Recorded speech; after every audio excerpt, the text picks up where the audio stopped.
दोस्तों स्टार्ट करते हैं next exercise, that is exercise 2.4। आप लोग पढ़ रहे हैं मैथ्स की एनसीईआरटी की बुक क्लास 9th की। ये बुक का फ्रंट कवर है, इसमें ही चैप्टर 2 खोलिए, उसमें एक्सरसाइज 2.4 है। वो हम आज देखेंगे कि आगे 2.4 में क्या कह रहा है। ठीक है दोस्तों, चलिए तो 2.4 का जो है फर्स्ट क्वेश्चन देख लेते हैं हम। यहाँ पर आपको ये बताना है, यहाँ पर फर्स्ट क्वेश्चन कह रहा है कि आपको ये बताना है कि x plus one is a factor of, बहुत सारे क्वेश्चन दे रखे हैं, बताना है किसका फैक्टर होगा। जैसे मैं दो लिख देता हूँ। फर्स्ट पार्ट दे रखा है आपको x³ plus x² plus x plus 1, या फिर सेकंड दे रखा है मुझे फोर्थ पार्ट देखेगा। फोर्थ पार्ट दे रखा है यहाँ पे x³ माइनस का x² minus 2 plus √2 x plus √2।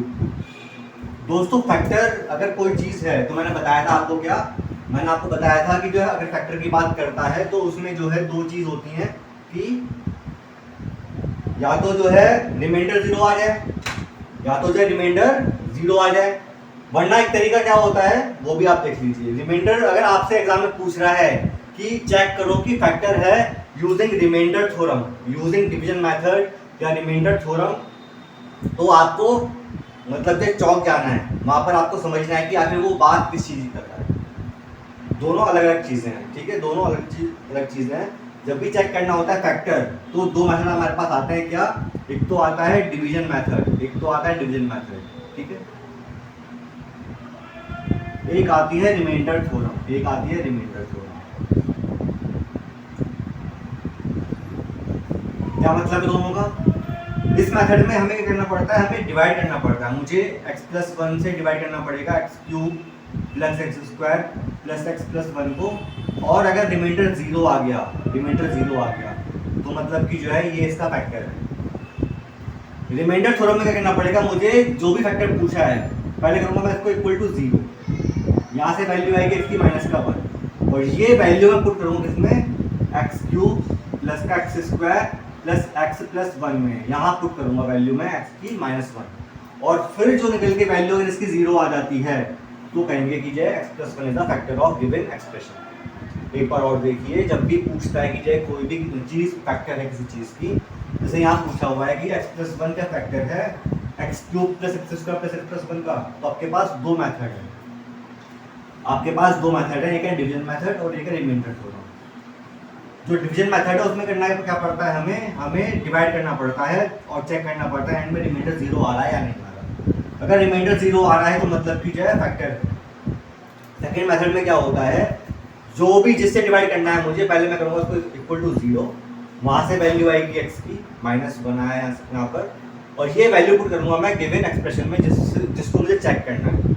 तो वहाँ मैंने रखा वैल्यू, और अगर 0 आ जाती है तो मतलब कि गिवन जो चीज़ है x प्लस 1 जो है वो फैक्टर हो जाएगा इसका। बात समझ में आई? करके देखते हैं तो समझ में आएगा। तो हमें इस क्वेश्चन को इस एक्सरसाइज में 2.4 में हमें यूज करनी है रिमाइंडर थ्योरम, इसलिए मैंने बताया आपको। इस एक्सरसाइज में जो एक्सरसाइज 2.3 थी वहाँ तो यूज करना था आपको डिवीजन मैथड, वहाँ आपको यूज करना था डिवीजन मैथड, लेकिन एक्सरसाइज 2.4 में आपको यूज करना है रिमाइंडर थ्योरम। चलिए, तो यूजिंग रिमाइंडर थ्योरम हम इसको सॉल्व करते हैं दोस्तों। तो यहाँ पर जो है आपको दे रखा है x प्लस 1 को करेंगे इक्वल टू 0, तो यहाँ से x आएगा माइनस का 1, पुट करते हैं यहाँ पे, तो माइनस 1 का होल क्यूब प्लस माइनस 1 का होल स्क्वायर प्लस माइनस का 1 प्लस 1। अगर माइनस की पावर ऑड है तो माइनस साइन ही आता है, माइनस की पावर अगर इवन है तो प्लस साइन हो जाता है। तो यहाँ पर माइनस की पावर ऑड है तो क्या आएगा, -1 ही आ जाएगा। ऐसे ये यहाँ पर पावर इवन है तो प्लस का मतलब पावर जो है -1 की पावर प्लस और इवन है तो ये प्लस की 1 ही हो जाएगी। बात समझ में आई? यहाँ -1 और यहाँ पे +1 कट जाएगा ये आपस में, और ये क्या आएगा, 0 आ जाएगा, मतलब कि ये x प्लस 1 जो है इसका फैक्टर है। यस, यहाँ चेक कर लेते हैं। x प्लस 1 इक्वल टू 0 किया, x की वैल्यू -1 आ गई है, पुट करते हैं -1 का होल क्यूब माइनस -1 का होल स्क्वायर माइनस का 2 प्लस √2 इंटू -1 प्लस का √2, ये आएगा माइनस का 1 -1 माइनस माइनस प्लस हो जाएगा 2 प्लस √2 प्लस का √2, तो माइनस का 2 प्लस 2 प्लस 2 √2 प्लस √2 क्या हो जाएगा 2 √2, कट जाएगा आपस में, क्या आया यहाँ पर 2 √2 आया, क्या 0 आया, नहीं आया ना, नॉट इक्वल टू 0 मतलब कि ये फैक्टर नहीं है, x प्लस 1 जो है इसका फैक्टर नहीं है। ठीक है, ये आपका फर्स्ट क्वेश्चन था। नेक्स्ट क्वेश्चन पे आते हैं।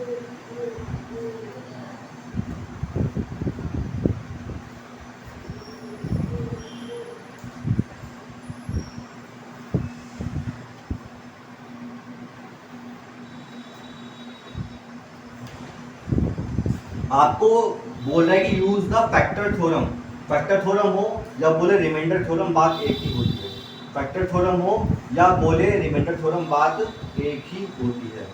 ठीक है, चलिए, तो यहाँ पर आता है आपको using factor theorem determine whether gx is the factor of px। तो आपको क्वेश्चन नंबर सेकंड में दो चीज दे रखी होंगी, इसका देखते हैं सेकंड पार्ट।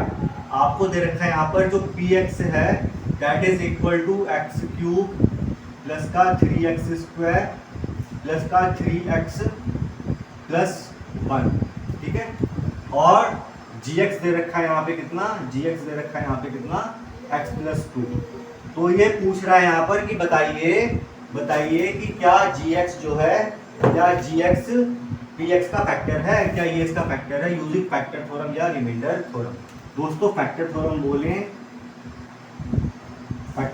बोलें या बोले रिमाइंडर थ्योरम, तो आपको यही मेथड यूज करना है जो बताया मैंने। ठीक है, आपको जो बताऊंगा मेथड वो यूज करना है, दोनों का मतलब एक ही होता है।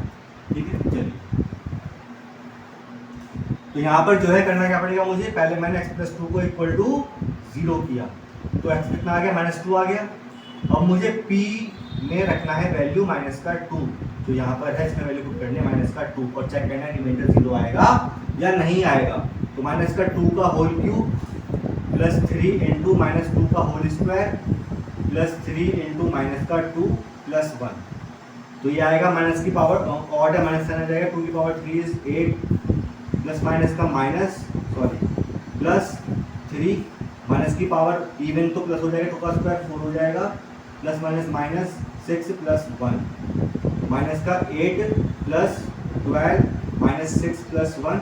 तो पहले हम सेम साइन क्या कर लेते हैं, 8 6 14 12 प्लस 1 13, कितना आएगा, माइनस का 1 आ जाएगा, क्या ये इक्वल टू 0 है, नॉट इक्वल टू 0 मतलब कि नॉट अ फैक्टर, ये आपका आंसर हो जाएगा। मतलब x plus 2 is not a factor of px, gx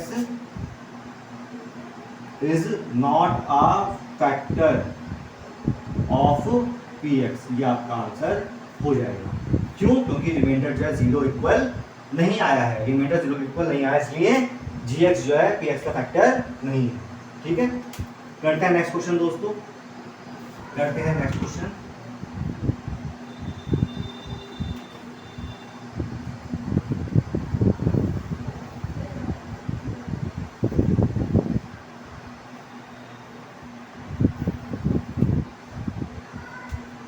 तो आपको दे रखा है यहाँ पर थर्ड क्वेश्चन में find the value of k, find the value of k, k की वैल्यू फाइंड करनी है यहाँ पे if x माइनस का 1 इज अ फैक्टर ऑफ, इसमें दे रखा है आपको 4 पार्ट, मैं एक पार्ट करता हूँ, थर्ड वाले पार्ट में दे रखा है आपको px is equal to kx² minus का √2x प्लस 1। ठीक है, ये दे रखा है। तो आपको ये बोला गया है कि बताना है कि k की वैल्यू क्या होगी अगर x माइनस 1 इसका फैक्टर है, मतलब कि x माइनस 1 फैक्टर दे रखा है आपको। सॉल्व कैसे होगा देख लेते हैं। x माइनस 1 को मैंने कहा इक्वल टू 0, x कितना आ गया, 1 आ गया। तो मुझे दे रखा है px कितना, kx² माइनस का √2x प्लस 1, यहाँ पर जहाँ x मैं 1 पुट कर दूंगा तो k इंटू 1 का स्क्वायर माइनस √2 इंटू 1 प्लस 1। ठीक है, इक्वल टू 0 करना है मुझे यहाँ पे, क्योंकि बोला है कि फैक्टर है, फैक्टर है तो मतलब कि जो रिमाइंडर है वो 0 आएगा, ये इक्वल टू 0 आएगा। तो ये हो जाएगा आपका k माइनस का √2 plus 1 equal to 0, k is equal to √2 minus का 1। ये आपका आंसर है, ये आपका आंसर हो जाएगा। आपको क्या करना है, पहले करना है x माइनस 1 इक्वल टू 0, आपकी वैल्यू x की आएगी, वो पुट करना है x की जगह और फिर सॉल्व करना है। आपको ध्यान रखना है कि जब px इक्वल टू 0 रखना पड़ेगा, क्योंकि यहाँ बोल रहा है कि x माइनस 1 इसका फैक्टर है।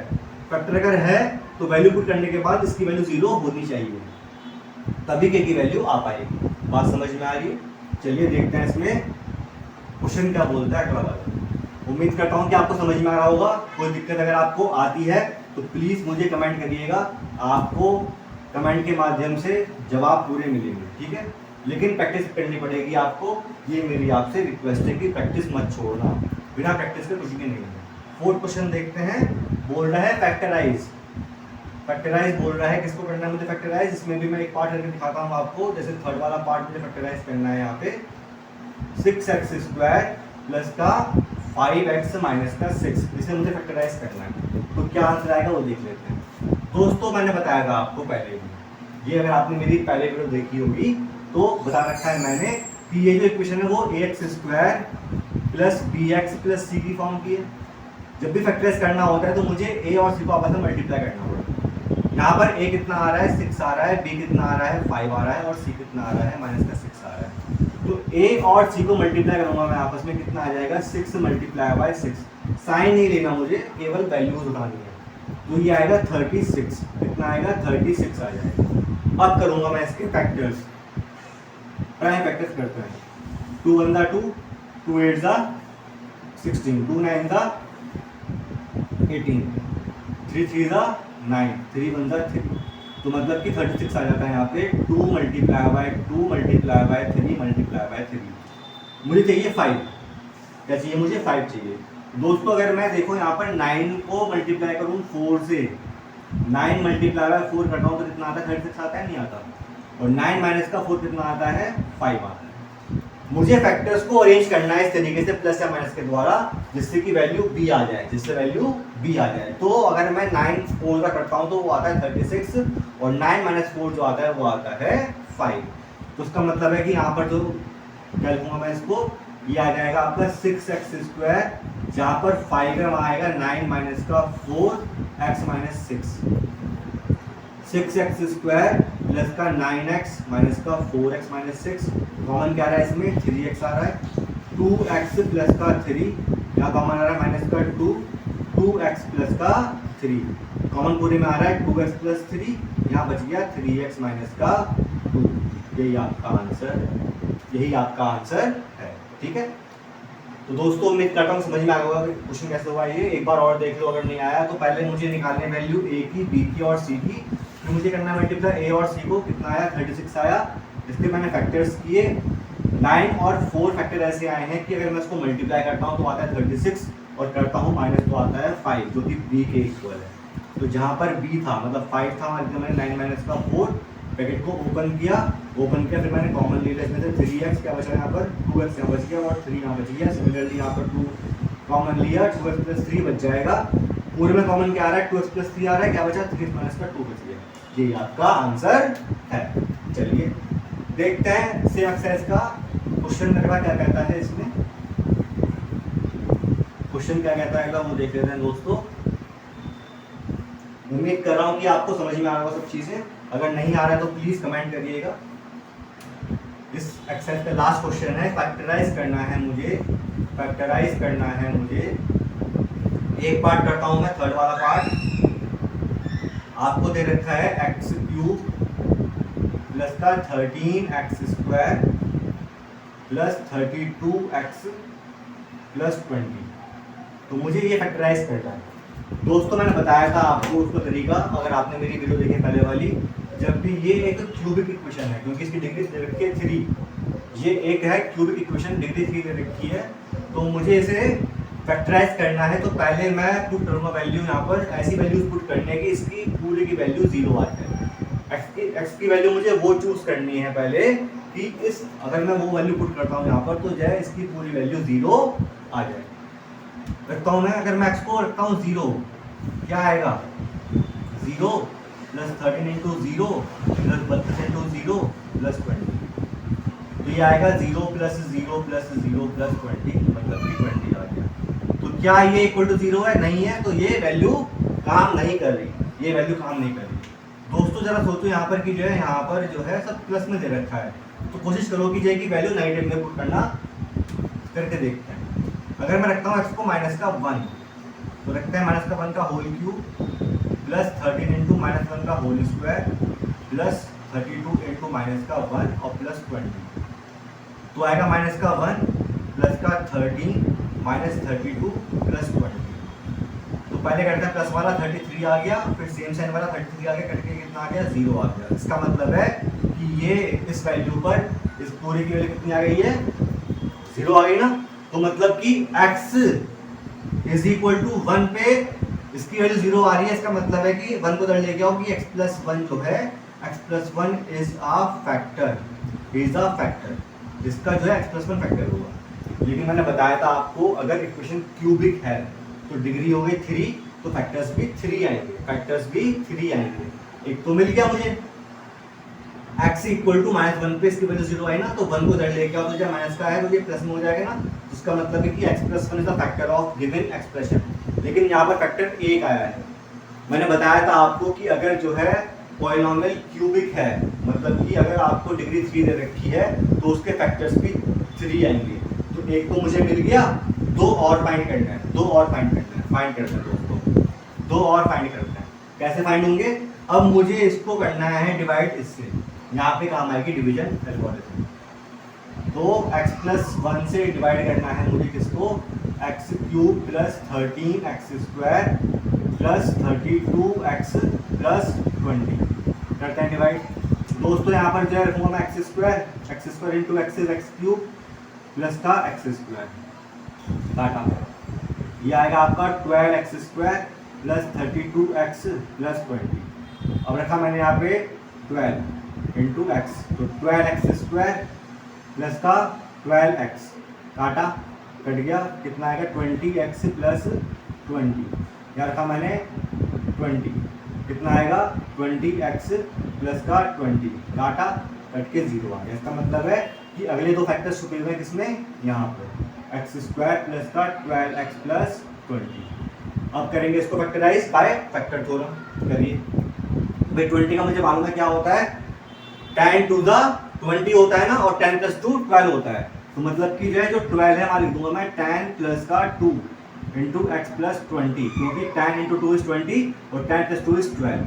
X square plus 10x plus का 2x प्लस 20, कॉमन लिया मैंने x तो आ गया x प्लस 10 और 2 कॉमन लिया आ गया x प्लस 10। तो यहाँ से आ जाएगा x प्लस 2 अलग और x प्लस 10 अलग। तो उसका मतलब है कि दो फैक्टर्स यहाँ पे आ गए। तो इस पूरे क्वेश्चन के जो है 3 फैक्टर्स कौन कौन से हो जाएंगे दोस्तों, एक तो हो जाएगा x प्लस 1 जो यहाँ से आया था, एक हो गया x प्लस 2 और एक हो गया x प्लस 10। तो ये आपका आंसर यहाँ पे हो जाएगा, ये आपका आंसर। 3 फैक्टर्स आते हैं ना, क्योंकि क्यूबिक था, x क्यूब था, क्यूबिक था, इसलिए 3 फैक्टर्स आते हैं, x plus 1 x plus 2 x plus 10, 3 factors हमारे आ गए हैं। तो दोस्तों यहाँ पर एक्सरसाइज खत्म हो जाती है। क्वेश्चन थोड़े लेंथी थे, अच्छे क्वेश्चंस थे, एग्जाम में पूछते हैं क्वेश्चंस टाइप के, और ये बेसिक है, 10th क्लास में भी रिपीट होगा ये चीज़। तो ध्यान से ये एक्सरसाइज समझनी है, उसको 2 से 3 बार देखना है घर पे। फिर भी दिक्कत अगर आपको आती है तो मुझे आपको कमेंट करना है, मैं दोबारा आपको समझाऊंगा ये चीज़, ठीक है। लेकिन पहले आपको ये 2 से 3 बार वीडियो देखनी है, उसके बाद ही आप कमेंट करिए। और जो प्रॉब्लम आपके पास है वो मुझे प्लीज़ शेयर करिए, जिससे कि मैं उसका भी वीडियो आपके सामने लेके आऊँ।